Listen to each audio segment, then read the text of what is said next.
honour of our guest, Wendy, and I've just found this out, and Nos with Da, which is good evening in Welsh. I probably butchered that, but there you go. How are you all? Tell us the usual. Where are you in the world? What are you studying? What level of study are you at? Are you a student? Are you a practice educator? And we're also curious, how do you personally feel about your skills on reflection?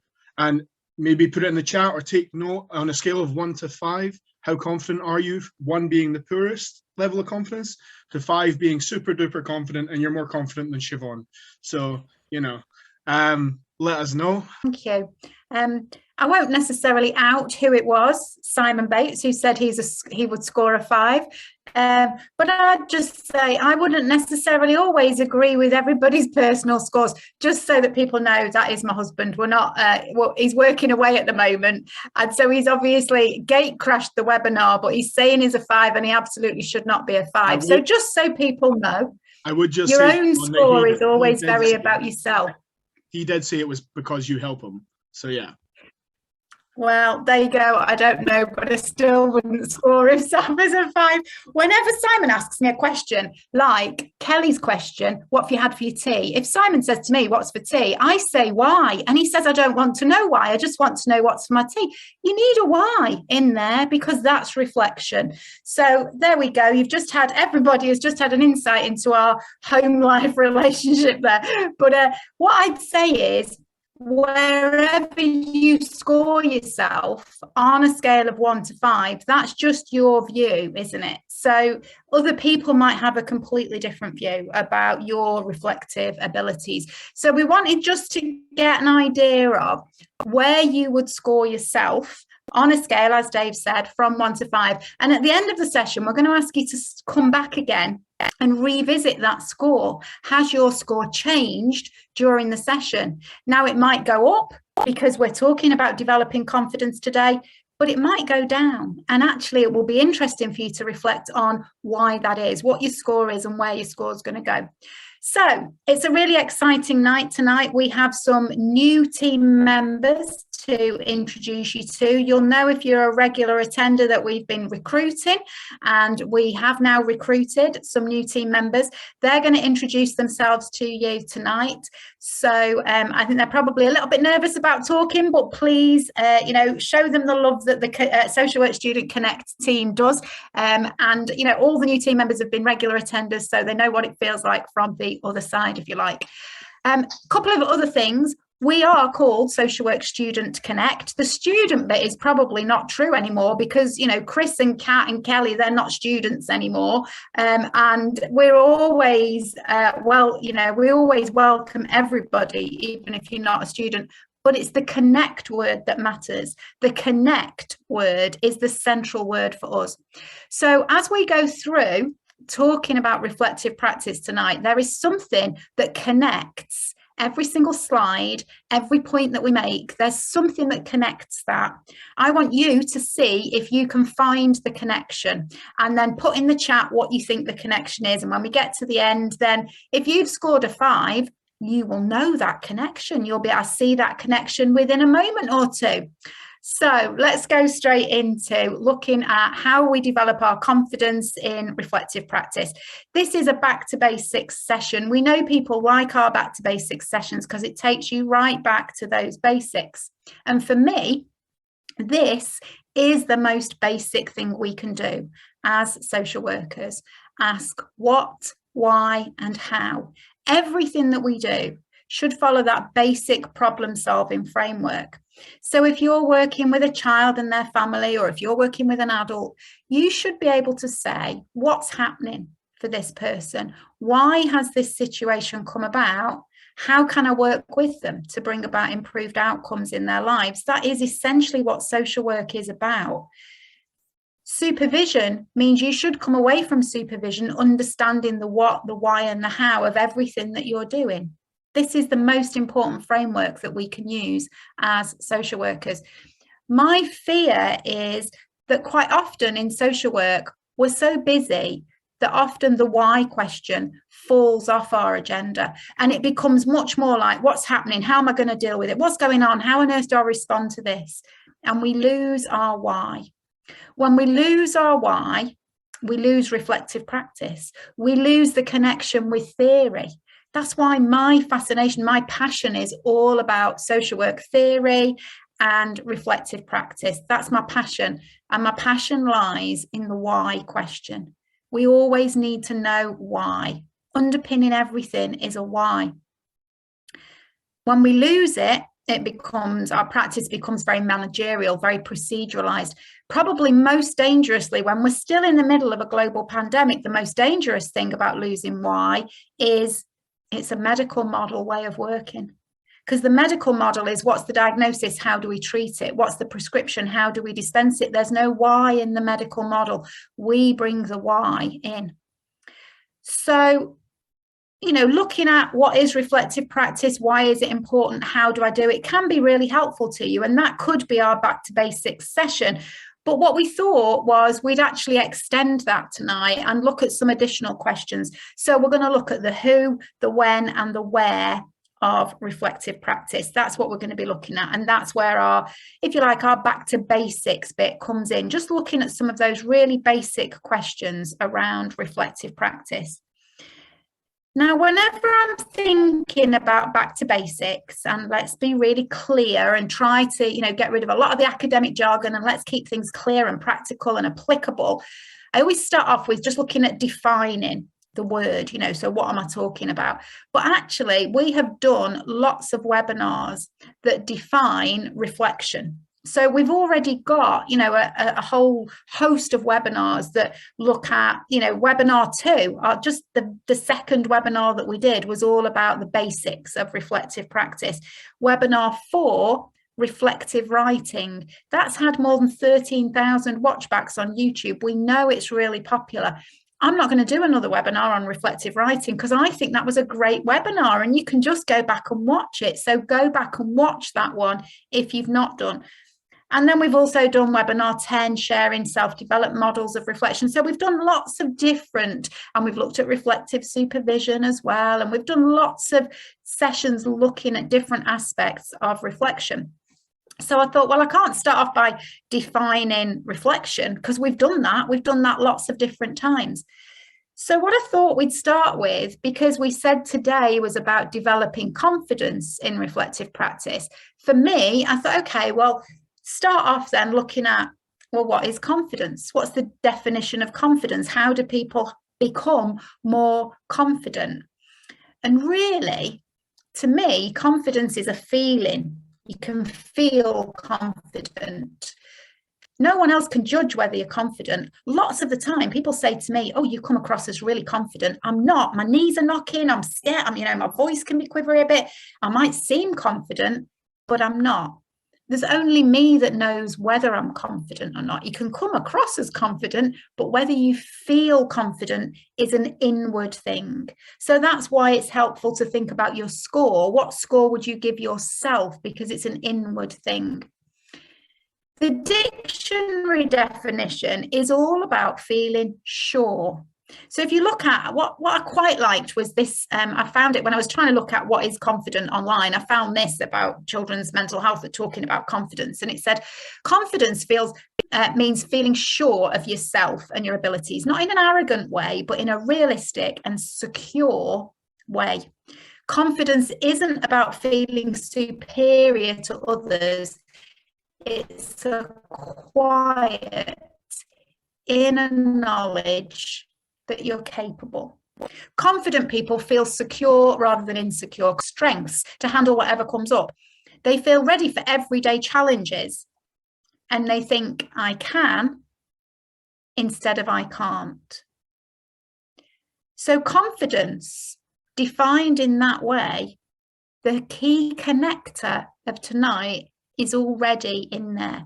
Lots of the words in that what is confidence, the key connection is already there. It's a quiet inner knowledge that you're capable. That's a key phrase for me.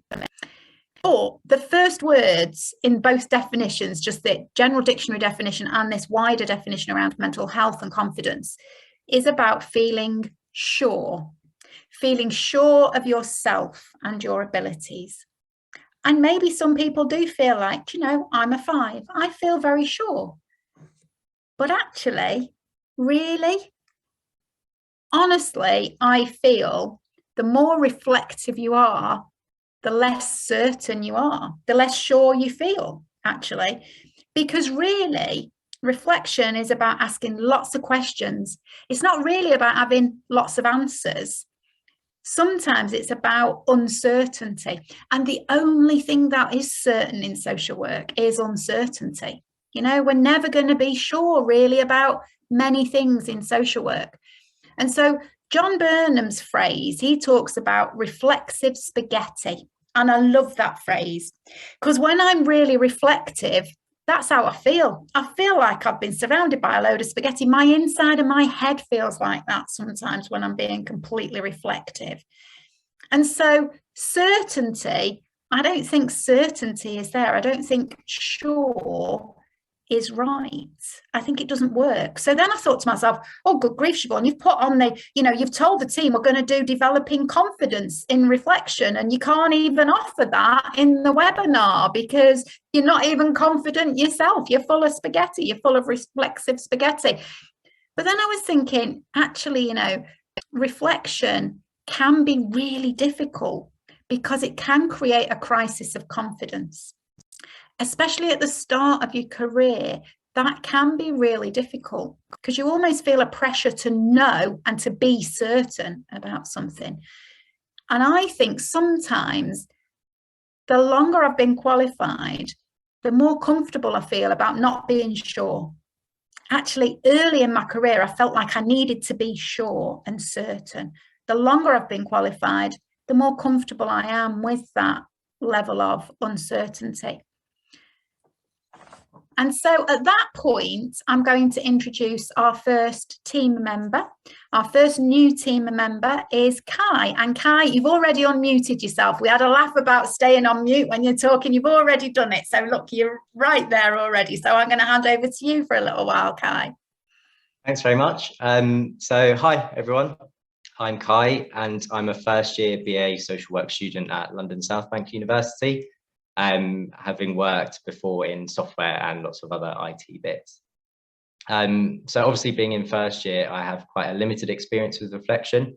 I think if I had to score myself for the confidence, I'd give myself a 1 for now out of 5. That might be being a bit generous as well. But let's see how I go and how I am at the end of the webinar. So far, my reflective journey has mostly come from a module at uni called Readiness for Direct Practice, which has a really strong focus on reflection. We have to write a reflective piece every week, and then our lecturer feeds back to us, and any of the reflections that hit the mark, as she says, we read out to the class, and it's up to sort of everyone to get to read theirs out before the end of the module. I think the main thing that I've learned so far in the module is that reflection is sort of all about letting go and separating from your ego a bit, which can obviously be really difficult, especially if you're coming from education where we're used to having to get the correct answer, or trying to at least, as much as we can.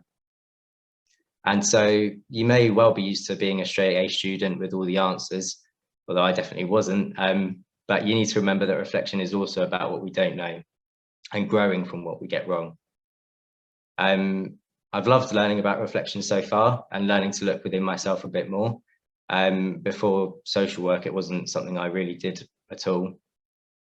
And since finding out all about it, I'm sort of left wondering why more professions don't use such a powerful tool.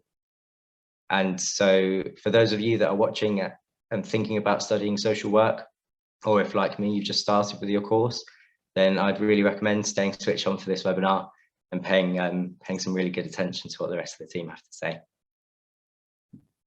Thank you, Kai. That was really great. I really enjoyed listening to that, and was really thoughtful as well. That's really prompted my thinking. So thank you very much for sharing that. That was great. Thank you, and welcome to the team. And so I think what Kai's just been demonstrating for us is really that bit about that journey. where do we start in reflection, and how do we move things through in reflection? I think it's really helpful, and the way that Kai's just described it to us. I was just sitting here thinking about, yeah, maybe they don't do reflective practice in IT and your previous career. I said, I know, I'd never thought of that before. So, I've said so far that actually really reflection is all about uncertainty. And so maybe I shouldn't promise that this session will give you confidence, but it will help you to understand reflection more. And perhaps it's all about moving up Miller's pyramid. This is Miller's pyramid of clinical competence. Now, we looked at this in a previous webinar when we looked at adult learning in placements. But really, this is about, we can start off with knowing something. And I'm even going to think about this differently now after what Kai's just talked about. Kai said we start off feeling like we've got to know the answers.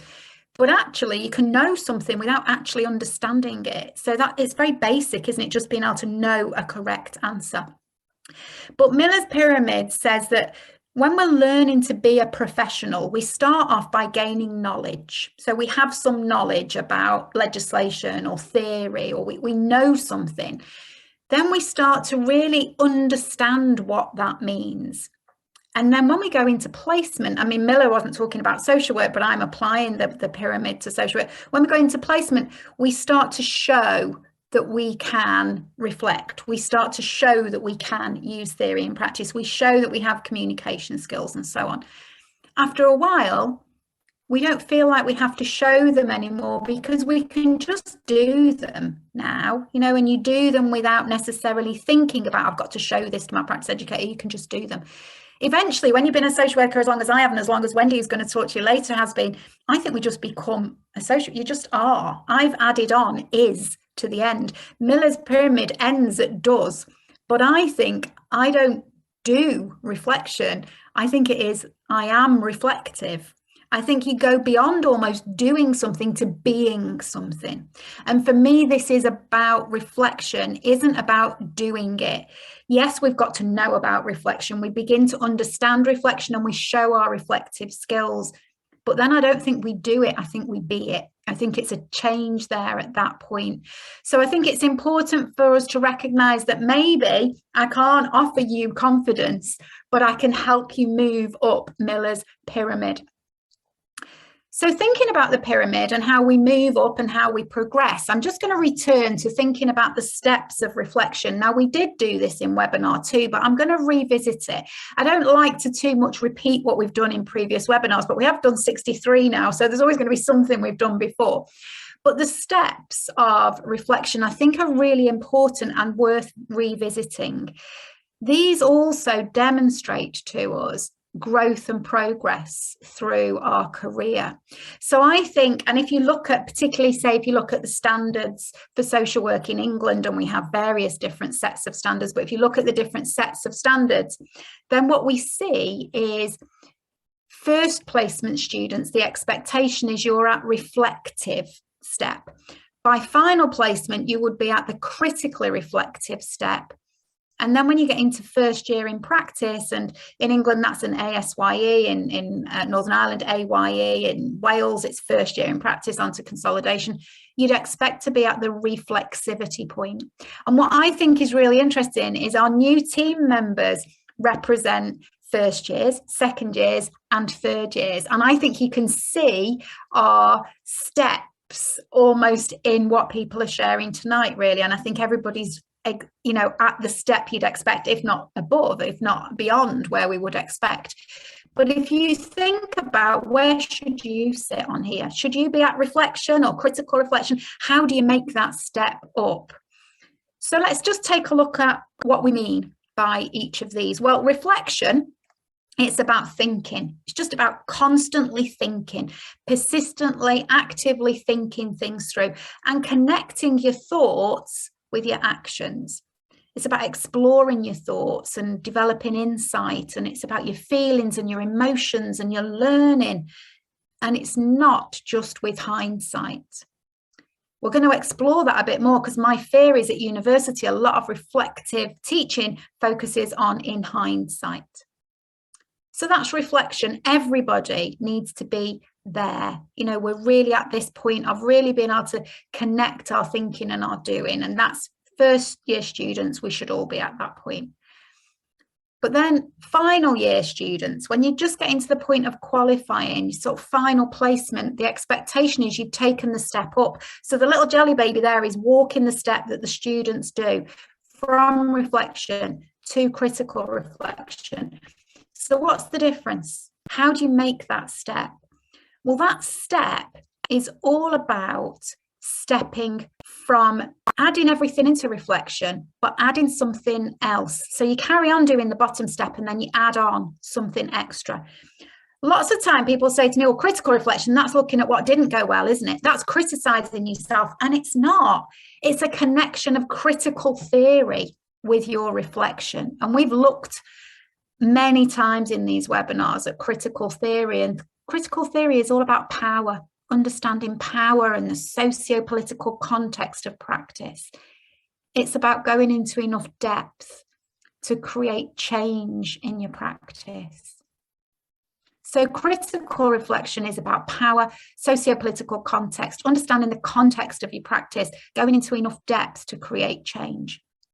And then what about the next step up then? How do we get from critical reflection to reflexivity? Well, reflexivity, if critical reflection is bringing critical theory in, reflexivity is bringing systems theory in. It's all about the connections that we're asking you to look for tonight. We're asking you to get to the point of reflexivity tonight because we're asking you to look for the connections.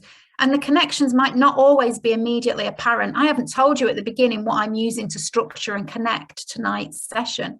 I'm asking you to find the connection. That's about reflexivity. Reflexivity comes originally from the world of research, and it's about adding in relationships and connections. And it's also about the centrality of self. How do you understand yourself, and why do you see it in that way?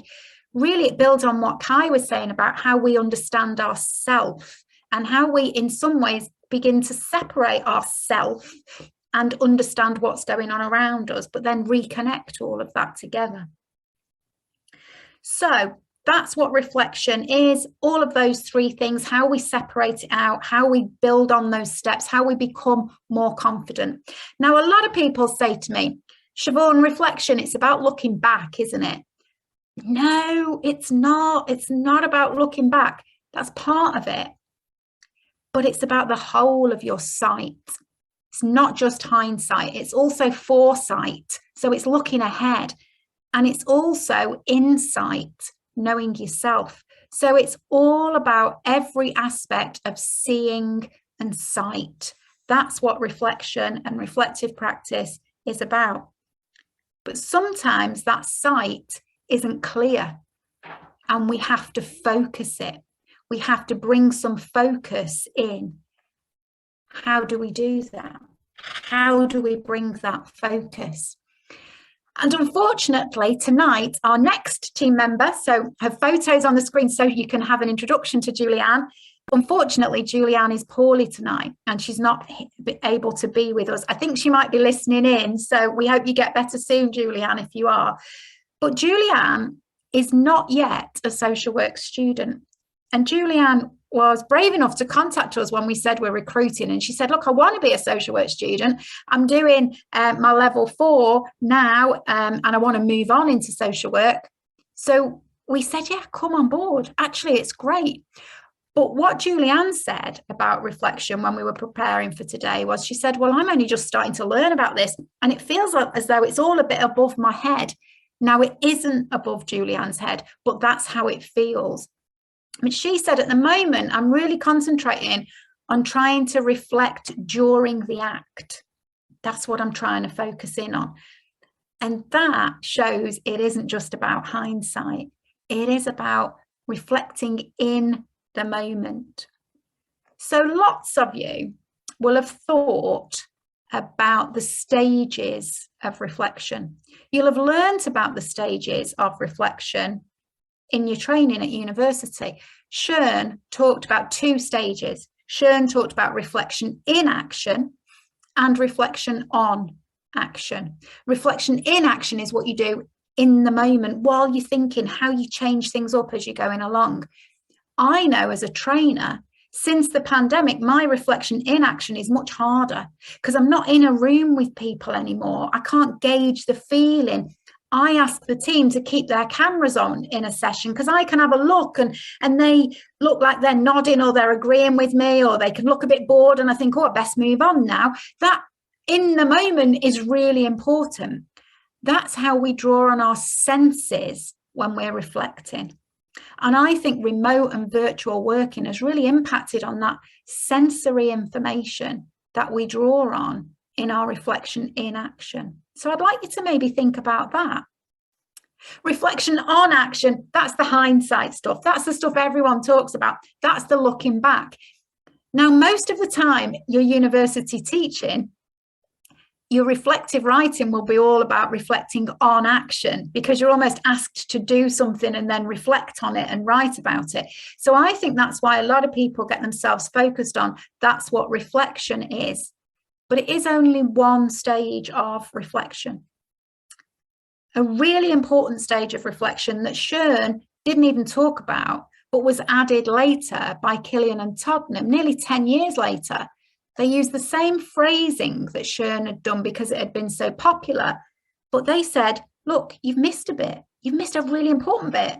And they called that reflection for action. That's the reflection we do before a piece of work. Now, those of you who are students might recognize this cycle. Think about the direct observations that you're doing. You're encouraged to write something. I mean, most university documentation, at least all the university documentation I've ever seen for direct observations, will ask you to write something about the observation and what you're planning to do and what you're thinking about doing and how you think it's going to go. It's encouraging you to reflect for action. Then you reflect in the moment while you're doing it, and then later you write it up and you reflect on action. So we've got those stages. What I've done there really is kind of slowed down the process for you to think about. But very often we are literally traveling at 100 miles an hour, you know, and you might feel like that. Everything is going at 100 miles an hour.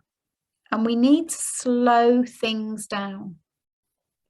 Sarah Banks has been doing a lot of work about slow ethics during the pandemic. The slow bit is really important. When everything's going really quick, we need to get slow. Sometimes that's really important. Doesn't mean stop and don't do anything. It means do stuff, but think it through. Slow down your immediate response. And then I'm going to introduce you now to, well, actually, Wendy's going to introduce herself, but everybody needs a critical friend. And the team, for me, the Social Work Student Connect team, have been, every one of them have been a brilliant critical friend to me since the start of the pandemic. They help me with my IT skills. There are so many things that I like to think I'm a critical friend to them, and we're critical friends to each other. And the new team members will you know, hopefully we'll build that point. It takes a while to build a critical friendship with somebody. Over quite a long time, I've been working with Wendy, who's going to talk to you a little bit about the work that we've done together. But I would say Wendy has been a really good critical friend to me. Critical friendships matter. It's not just receiving a critical friendship, but also giving a critical friendship. It's really helpful in your reflection. So Wendy, I'm going to ask you to, well, introduce yourself, talk a little bit about what you do, and then you can introduce our new model for reflection. So I'm going to hand over to you, Wendy. Great, thank you very much, Siobhan, and thank you for the opportunity to be here tonight. I sit in on most of the webinars, so this is really exciting. So I am currently a social work lecturer at Bangor University in North Wales. I moved to that post earlier this year, and before that I've been a frontline practitioner in children's services since qualifying, really, about 14 years ago. But my role before I moved over to the university was a role of practice mentor for the Effective Child Protection Project in Gwynedd in North Wales. It was a really exciting project that's still ongoing at present, funded regionally by the Transformation Board to try and develop the work in the area of child protection practice. So there was a specific model that we were working with, and I was supporting frontline practitioners across children's services with that. But also what we found across the development of the project was how important reflective practice was. So my role really developed within that project to kind of look at reflective practice and to see how we could support practitioners with that on the front line. David Paul, the Senior Safeguarding and Quality Manager from Gwynedd, was leading the project, and we had many discussions about what we thought we needed to do to develop that practice on the front line and to offer support to practitioners. And it became quite clear that, you know, practitioners need reflective spaces, they need support, they need resources to be able to develop reflection in practice. And that's when we started linking in with Siobhan to see what we could work on and what could be developed. And it's been such an exciting couple of years. And I think in the new year, some of the resources that we've developed will be available. But one of the most recent things that we've been working on is what Siobhan was referring to in terms of a new model. What we found from practice was that there's plenty of reflective models out there, and I think they all offer something different. And we kind of felt like there was something missing in terms of reflection for action. When you have discussions with workers, colleagues, those critical friends of yours, and you think about going out on a visit or to a meeting or anything that you might need to do as a social worker, you always think about preparing. It was a word that would come up consistently in the discussions that I'd have with social workers. So have you prepared for your visit? What's your preparation need to be? But what I don't think was happening was that people just weren't getting that depth of reflection. And I think this model offers you something to get there. It offers you something to start unpicking some of that preparation that you've done, what you've been thinking about in terms of your visit or what you need to do. So just to kind of talk you through it, really, it's very kind of simple in one respect, but hopefully it will take you through those layers of things that you need to think about when you start reflecting and thinking about where you're going with that. So starting off with pause, to reflect on your emotions, the purpose of your work, and the actions you need to take. Ask yourself, are you ready? What do you know about the environment and context? And what decisions do you need to make? So step by step, it takes you through some different elements and things that you can work on. I was thinking before the webinar today, kind of what elements are most important, but I don't think I could unpick, to be fair, because that pausing at the beginning and what Siobhan, you were saying earlier about slowing down is so important, and maybe even more so since we are now working virtually. We're literally going from one meeting to the next and one assessment to the next, one thing after another, and we don't really give ourselves time. So really thinking about pausing, thinking about your emotions. And what another thing you were saying before, Siobhan, about how it can make you feel a bit uncomfortable when you really get into reflection. I think that's really true. And I think it's because sometimes we don't allow ourselves to connect to our emotions enough. And taking that step back and really thinking about what that means for you, what it brings up for you, what you might be feeling before a visit or a meeting, what you might have felt from the last session with that individual or that agency. So really pulling that apart. And then really having that purpose about why you're going out, what you're doing, what's the phone call for, what's the meeting for, and what actions you need to take to prepare yourself for that. So are you ready? Have you thought about all the elements you need to think about? And then the kind of the importance of that environment and context, because we can't take away of the importance of that, what's going on around you, what's going on for the individual that you're going to see, what's the context of your visit. You know, a child protection visit is going to be very different to a visit where you're just catching up and having a cup of tea. So thinking about all of that and what's going on around you, and then thinking about those decisions in terms of moving forward, action planning, thinking what you need to do to be really prepared to go out. Yeah, thanks, Wendy. I mean, you know, we've been developing this for a while, haven't we? We wanted something that was simple but powerful to be used at this stage. And I've been testing it out with people over time, as I know you have. And I think, you know, people have really liked it. It's very simple, but it can be really helpful to just think about how prepared am I for this piece of work. And I think particularly for students, where you're being asked to do something for the first time, you've never done that before, you really need to take that time to prepare for what you're doing. This is a great way of working through, am I ready for this direct observation, for example.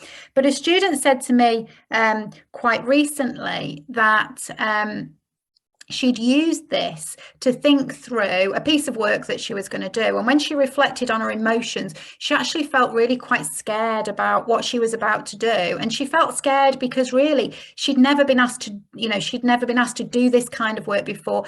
All of her work previously had been remote, and she was actually going out to do a home visit. She didn't know anything about the environment that she was going into. She felt very I'm trying to think of that. Just she was very concerned. She was very worried. And so she made the decision to ask for it to be a joint visit by working through this. And it made her feel much more secure, much more safe in her practice. And I think that's really helpful, that she'd worked through, prepared, and thought about, okay, I've stopped, I've reflected on how I feel. I've reflected on the purpose of what I'm doing and the actions I need to take. And on the one hand, I'm ready.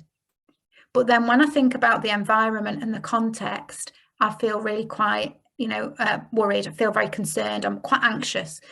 So I'm going to ask if I can go out and do this as a joint piece of work. I think it was really good, and she was able to use this to talk it through. So I think it's a really helpful model. And I'm hoping, you know, we're when we were talking about this earlier, Dave said, I've not seen that before. Where's that? Well, actually, you've not seen it before because it's brand new. And we, you know, Wendy and I are kind of launching it out there tonight. And so we'd love to know what your thoughts are, what your feedback is about this as a model. But I think there aren't really, although when you're using component models, you can use a component model to reflect ahead. They're not specifically written to reflect ahead. They can be used in that way, but this is just for reflecting ahead. And we wanted to put something that was quick and easy, but meant that you paused. So thank you so much for sharing that with us, Wendy. And so we're going to move straight on into, if I can get the slides to move, into just thinking about, it's not just the critical friend, it's not just the who, it's also the where.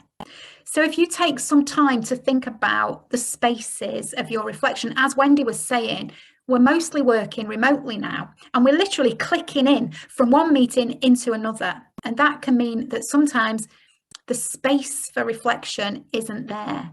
So think about for yourself, where are you reflecting? Can you really try and find yourself somewhere that has some stillness? You know, I'm not necessarily saying there should be silence. I know a lot of people think, you know, having somewhere quiet is good. I'm not necessarily sure about that, but definitely some stillness where it's not just hoopy busy, everything going on around you. I think that's necessary for reflective spaces. And I'd also say, if you possibly can, try and be aware of your senses as well and what's going on in that sensory information. And so now I'm going to introduce to you our next new team member. If you've been watching a while, you'll know that we've been saying we really would like to have somebody on board from Northern Ireland. And it's actually really exciting now that we've got 2 people on board from Northern Ireland. And so here is our second team member from Northern Ireland. I'm going to ask Brett if you can unmute yourself and you speak for a few minutes. Thank you, Siobhan. I had myself unmuted for a good minute there because my anxiety was through the roof about forgetting. So Hello, everyone. My name is Brett, and I'm a second year social work student at Queen's University in Belfast. I'm currently on placement, coming to the end of my first placement now. And so I think for reflection, a good practice to get into is bringing it to supervision. As the slide says there, I mean, I was working on a case, and I had some thoughts and feelings about the case that I brought to supervision with my on-site, and we were able to sort of, deconstruct those and work out where those thoughts and feelings were coming from. And by doing that, I was able to avoid any sort of discrimination or oppression towards the service user I was working with. So it kind of goes back to the point Siobhan was making there earlier about foresight. Reflection is not just looking back at what you've done, but it can help you practice going forward as well. I love that word you used there, Brett, about deconstructing it in supervision, because actually, and that's a top tip, isn't it? For if you can get deconstruction into your assignments, that's a really good it's a really good academic word to use as well, isn't it? But I think when we break down something, and I know, I don't know if you perhaps were using Stan Houston's model there around deconstructing into the different parts as well within supervision, I think can also be really helpful. And I like the way that you talk there about bringing in power and anti-oppressive practice, because that's really at that critical reflection step, which is really the step you're making at the next part of your journey, isn't it, in social work training? Yep. So thank you very much for sharing that was really helpful, Brett, and it's great to have you on the team, so welcome to the team. Thank you. So as Brett said, I think a top tip really is use supervision for your reflection. It's a really important space. So when I was asking you, where are you reflecting, I hope you're doing it in supervision. Supervision should enable you to have a safe space. As Brett was talking about, he had this safe space to take this issue into supervision, to explore it, to deconstruct it. That's what supervision is all about, and it's what it should offer you. But remember that supervision is a two-way process. So just as Brett's tip on the slide was, seeing things from both sides of the coin, it's the two things. Supervision is about two sides of a coin. Supervision is about two people coming together. Sometimes I hear people say to me, I don't get very good supervision.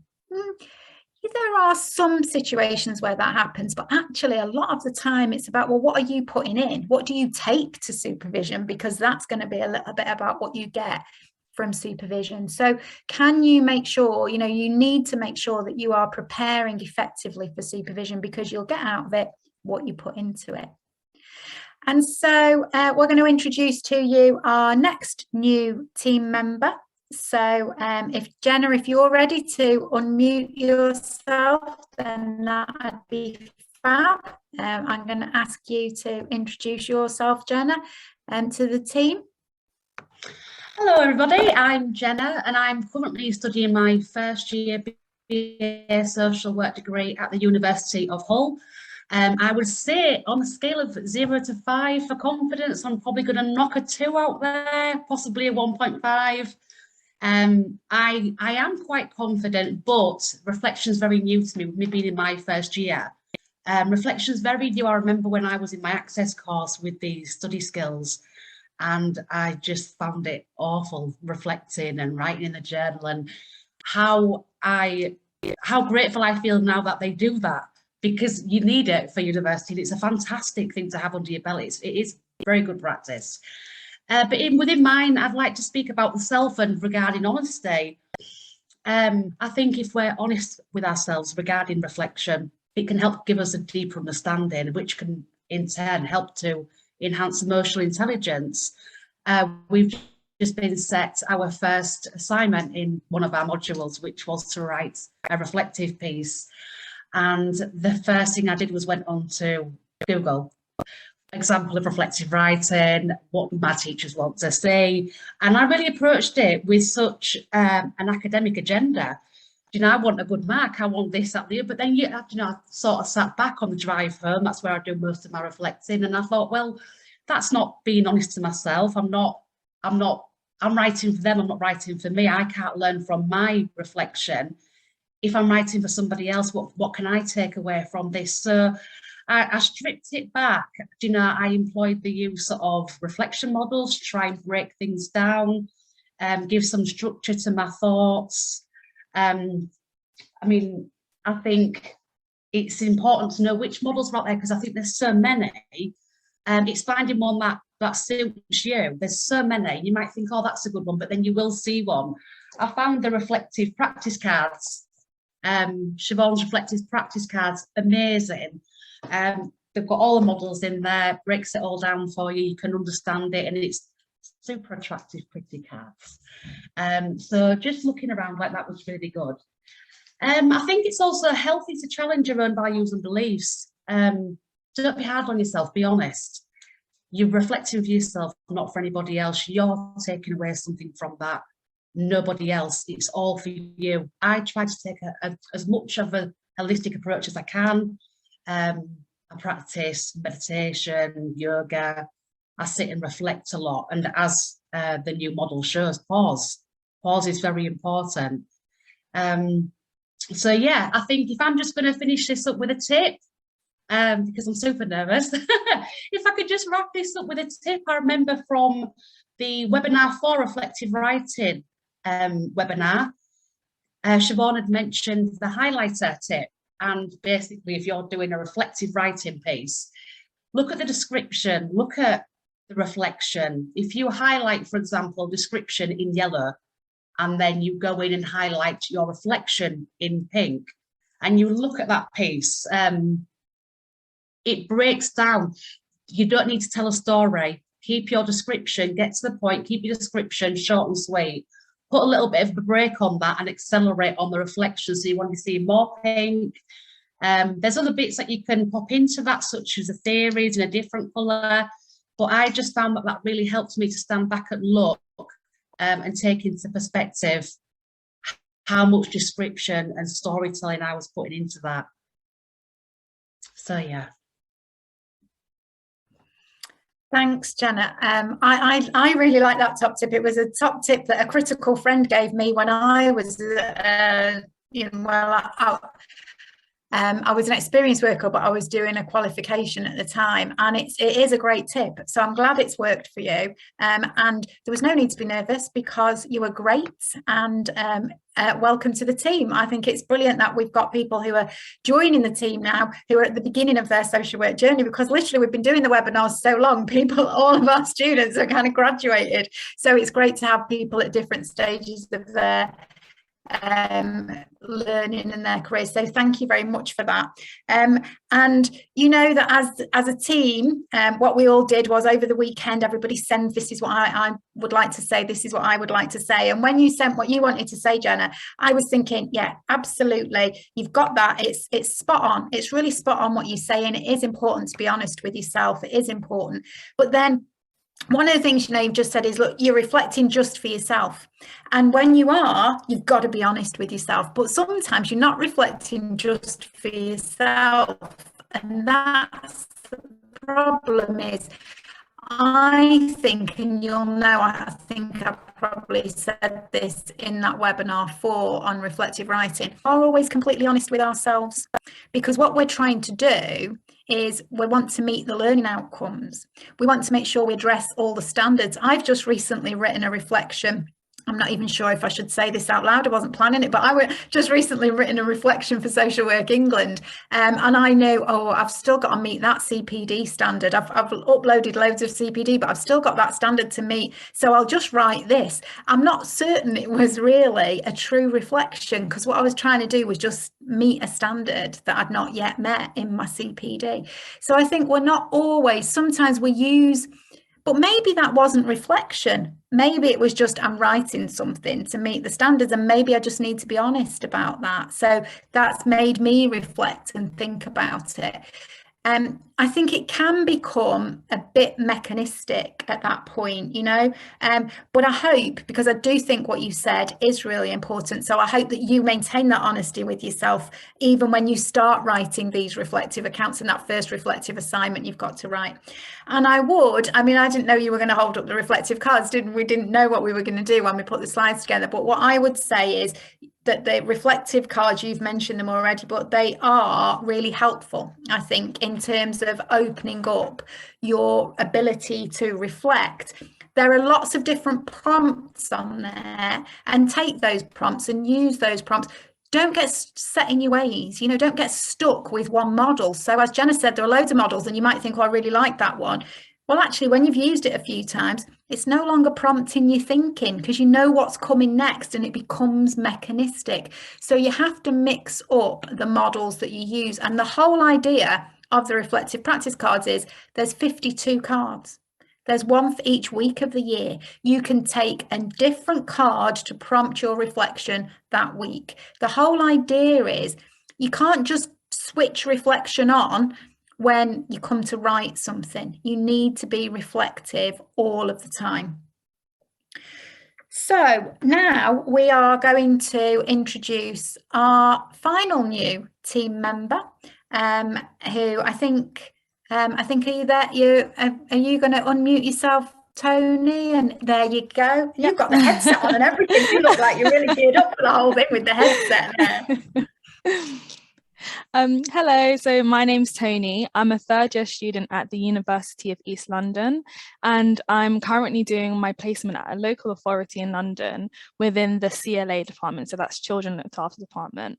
And so as you can imagine, there is a lot of reflection that comes with this. I guess I'd score myself around a 3-4 in terms of reflection. I think I've really developed during my practice and being in third year, because the expectation of reflection is so high. I mean, you just become natural to it. So yeah, that's why I guess it's all the years. But I wanted to discuss reflection in terms of being reflexive and some problems that I encountered, or I guess areas of development that I encountered from my reflection. So whilst I kept a reflective log during my placement, I realized that something that came up a lot was my ability to over-identify with clients. And it's something that I definitely overlooked within my practice and didn't really accommodate for. I didn't think that I would ever, encounter over-identifying with clients, because I didn't think I would have any shared experiences that would enable me to do that. So it wasn't something that I really prepared myself for.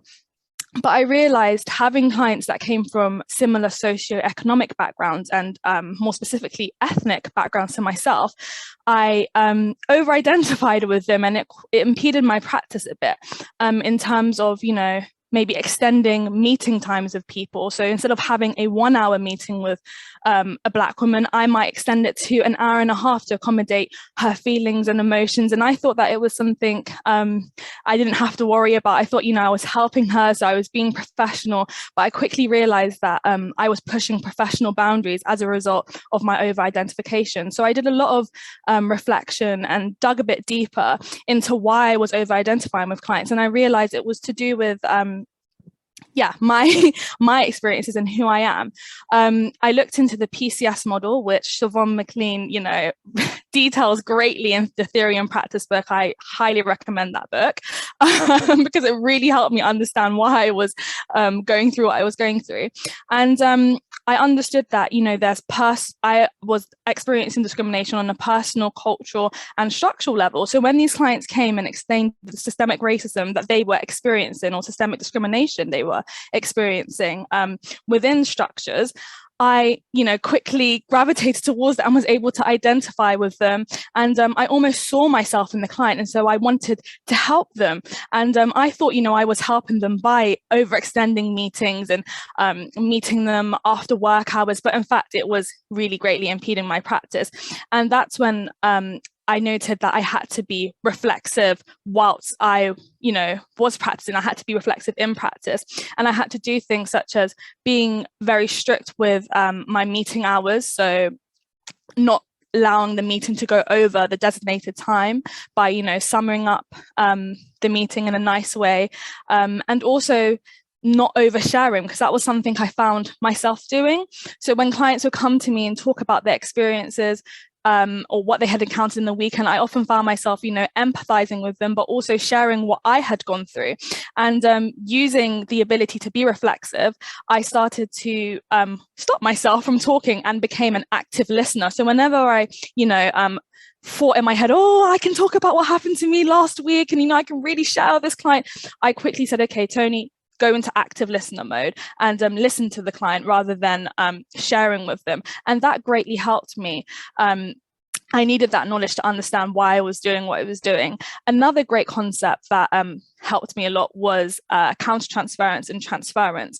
So it helped me understand, you know, in more detail why I found myself over-identifying with these clients and why this was problematic and how I could prevent myself from doing this in the future. So I guess the biggest takeaways, or biggest tips, if you like, from myself and reflection is being more reflexive. So it's trying to look back on your reflective logs and look back at past reflections and your practice that you've been carrying out thus far, and using that knowledge to help you in the present moment, in the time that, you know, where you're practicing with the client. Also looking into different models. In my case, it was the counter-transference and transference model and the PCS model. And yeah, just reflecting afterwards as well, that greatly helped me, you know, reflecting before the incident, reflecting during the incident, and then reflecting afterwards and seeing what went right, what areas of development you could improve in, and what you're going to do next time, because there was a lot of mistakes I made, and if it wasn't for reflection, I wouldn't have identified them and I wouldn't have overcome them. So yeah. Thank you, Tony. That was just fabulous. Just listening to you there, I was like, it was so rich in reflection, what you were sharing with us there. So such a lot of learning, I think, for all of us in what you've just shared there. So thank you very much. That was it was really, really good, really helpful. Thank you. And I was thinking, you know, when you sent this in to our team chat and said, this is what I'd like to talk about on Wednesday, it made me think about, and I get, you know, you've just talked about Neil Thompson's PCS model and how you use that, and I get that really worked in the scenario that you were sharing there. What it made me think about when you sent what you'd like to talk about was, it was making me think about John Burnham's framework of the social graces, which actually is all about reflexivity, because it's about, you know, John Burnham developed this for therapists to think about ourselves, and really transference and counter-transference comes from the therapy area, doesn't it? Counselling and therapy. So I suppose in some ways drawing out from John Burnham's work, where he does the social graces. So it spells out all the different aspects of our self. So what you were doing, you know, Tony, was you were talking about, well, as a Black woman, if I was meeting another Black woman, you were demonstrating that you'd worked through the social graces, were thinking about those graces. And he also, John Burnham, helps us to explore and think about which of our graces are visible and which are invisible, which are voiced and which are unvoiced, and how we then think about what people see in us and what we see in ourselves, and how we can connect with others through thinking about our social graces. So I really liked the way you brought all of that in and really demonstrated that reflexivity. And I think what everybody's done as we've built through the session here, it's been really helpful. So I think, you know, a key element of reflection, and remember, I want all of you to think about what's been the connection tonight. So you might want to start putting it into the chat. I don't know. I don't know if Dave can look in the chat and let me know what people think the connections are in a minute or two. That would be great. But I would say also a key issue is there's no light bulb moment. It doesn't happen unless you put the switch on. You know, that the light bulb does not come on unless you flick the switch. So this isn't something where you sit back and allow this to happen to you. You have to start this reflective journey, and you start in different places. You know, if you've come from an area, like Kai said, you know, coming from a profession where there's been no reflection in the past, but Kai, you've really switched it on. You've really got that reflection very quickly. but we're all starting in different places. We all start at a different point. So you've got to flick the switch. You've got to start reflecting. But then the other thing about reflection is you've also, at some point, if you don't want to get tied up in all of that spaghetti that we started off with, at some point, you've got to stop. Not stop forever, but you just got to pause. You just got to think, okay, I've reflected on all of that. What am I going to do with the reflection? You've got to then, you can't just reflect forever. What am I actually going to do with this reflection? And sometimes along the journey that you are on as a student social worker or as a very experienced social worker or wherever you are along the journey, you've got to just keep stopping and thinking, where I've been, where am I going to, what's the next bit of the journey? So we have to stop the webinar somewhere. We have to stop the reflection. When I was planning the webinar, gosh, we could have talked for 3 days about reflection. You know, there was so much that I wanted to put in, but we have to think about timings, and we always try and be around about an hour and 10 minutes or so. So think about timings. You've got to stop somewhere, Siobhan. I was thinking, where are we going to stop? Where are we going to stop? Where I'm going to stop is with, I suppose, my final thought for tonight, and it takes us back to the webinar 4, was it, on reflective writing, that I said we're not going to revisit reflective writing because I think it's a great webinar. Jenna mentioned it and using it in her own thinking, and one of the tips that I gave in that reflective writing webinar was about sentence completion. I said, just start off with some sentences, I think, I feel, I want, anything like that, and just do it. And then just recently, one of the team, so I won't say who, but one of the team, because we're all critical friends to one another, was saying, I've got to write a reflection about why I want to go on this placement. And I really want this placement. I really, really want this placement. I don't know where to start the reflection. So I said, look, just do some sentence completion. Just do what I'm really looking forward to the most in my placement is this. What I'd really like to do is this. I'm really excited that I might have my placement here because I hope my personal circumstances mean, my learning needs mean, I've got some worries about. Just start sentence completion, start there. And then they went, oh yeah, we've already talked about that. I don't know why I didn't go back to that. And sometimes the more experienced we become, we stop going back to those basics. And that's why we do these back to basics webinar. Sometimes, you know, I've been a social worker 32 years and I've learned things tonight from listening to our new team members. And I think that's the important bit about going back to basics. So come on then, tell me, what was the connection tonight? Come on then, Dave, have we got anybody giving us a connection tonight at all? I've got one guess, Siobhan, from Melanie, and I like it. I think the connection is direction, arrows and taking steps, looking back and forwards, stopping and moving on. So I really like that guess. I thought it was really brilliant. So yeah. Brilliant. Absolutely brilliant connection. And I can see that, but that wasn't the connection that I had in my mind. So is that the only person that's made a suggestion, Dave? Anybody else come up with a connection at all? I think it's about journeys. I guess this is prompting people now. I think it's about journeys, traffic lights. The connection is the professional curiosity that we apply to our work. It could be. It could absolutely be about journeys and stop and start and traffic lights. It could be about professional curiosity. Anything else in there, Dave? Anybody else being prompted into it? Time to connect. Another person's got to connect with yourself and around you. Lynn has replied with it's all about self. Tendi given us it's about emotions. You want to just give it 2 more seconds. Georgina saying it's about slowing down. Amanda saying it's about development. Lindsay, I think the connection is moving forward and stepping into confidence. I like that. Quite a lot coming now. Warming up now, you see, that's it, warming up into the connection. Self-reflection, to approach it with an impersonal view. Yeah, that's really important. If you can. I'm very emotional, so I probably struggle with that. Always be curious, never feel we know it all, and give yourself the priority to reflect, so not be on autopilot. Connections are mutual understanding of any kind of meeting. It's about the importance of supervision, looking at your own self and emotions, inwards and outwards, the importance of why. It's about emotional intelligence, your impact and others on you. These are all really good. You know, Dave, we could write a book with all of this stuff that's coming in here. I mean, literally, there are so many connections, but still, no one has mentioned the connection that I planned tonight around.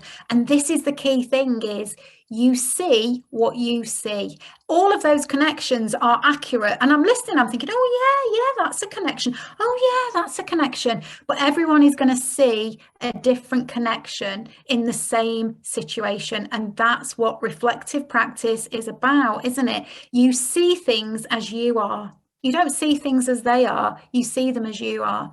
So the connection that I planned the whole of tonight around was the letter S.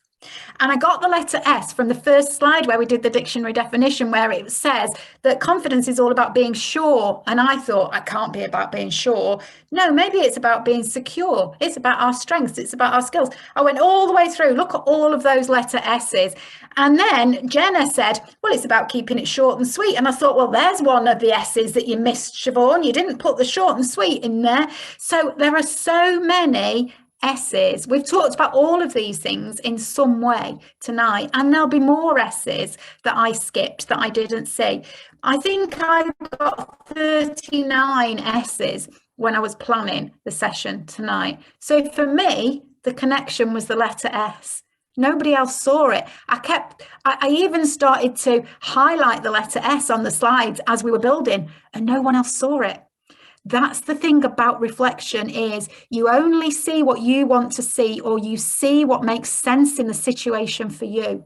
Look, there's another. Look, I did a whole alliteration of S there. You make sense in the situation. It's that whole thing about we're all going to see different things. So those scores, remember, we started off with a score. I didn't even put score on my list. Look, we're already up to 45 or 50 with ones that I've forgotten. Those scores that you started off with, what was really interesting to me was with our new team members, the new team members who are new, very new to social work, scored themselves lower than Tony Lee, who is the furthest through the journey of all of our new team members. And I think that's really interesting about, is that, much goes back to what you said, Dave, people were saying the connections were, is that about the journey and we become more confident through our journey? But I don't want to scare anybody. I definitely don't want to scare Tony. But when you qualify, Tony, you're going to start thinking, oh, I've got 5 at this. I can do reflection. You qualify, you go right back to number 1. I tell you, honestly, every point of your career, you're going to go up and down that scale. All of us go up and down that scale.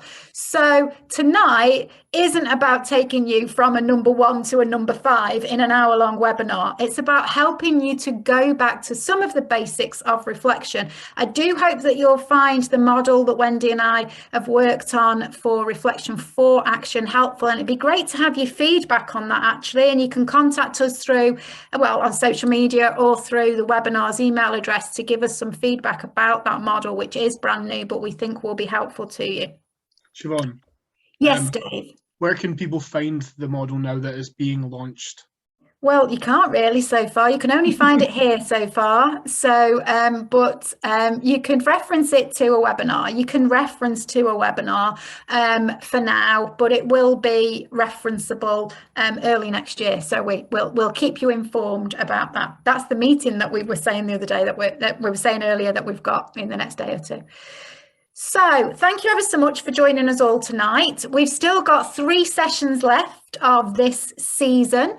The next team-led session is the last session of the year, when you'll see all of the new team members and all of the existing team members coming together to do an A to Z of anti-oppressive practice. But next week, we've got social work post-COVID, and we've got that with Farah and Sharon from the Principal Social Worker Network in England.